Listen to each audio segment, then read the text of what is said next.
to be rigid and arrogant, to be above this generation and distant from its ways, to talk of great principles, to be critical and disparaging.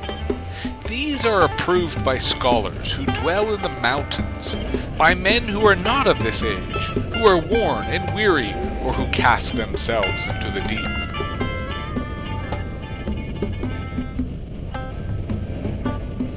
To preach about benevolence, righteousness, loyalty, and faithfulness, to be humble, moderate, selfless, and civil.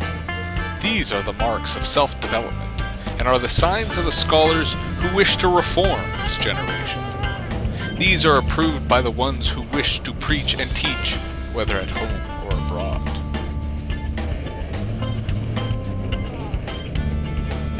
To talk of great achievements, to make a great name, to arrange the rituals between the ruler and minister, to sort out those above from those below, to organize the ruling of the state.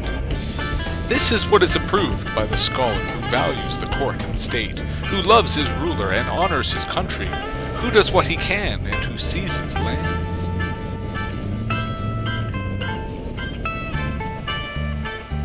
To live amongst the wilds and lakes, to dwell in isolated places, to fish alone, actionless action. This is what is approved by the scholar who retreats to the rivers and seas, who leaves his generation alone, who is in no hurry.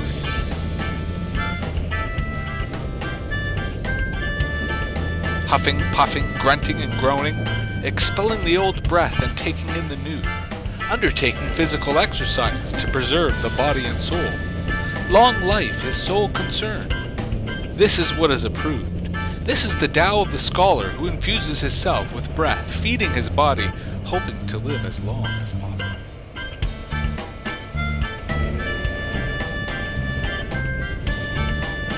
To achieve loftiness without the burden of bias, to follow the ways of improvement without benevolence or righteousness, to rule successfully without achievement or fame, who rest without rivers and oceans, long life without organization, to lose everything and yet to have all, to drift calmly and endlessly while all good things pay court to them.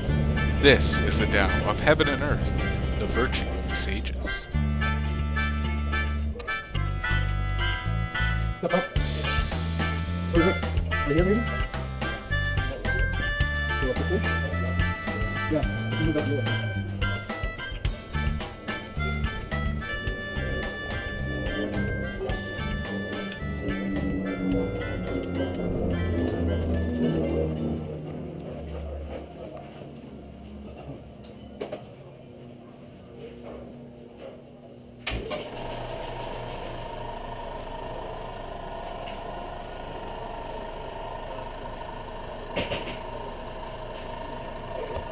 Back in there.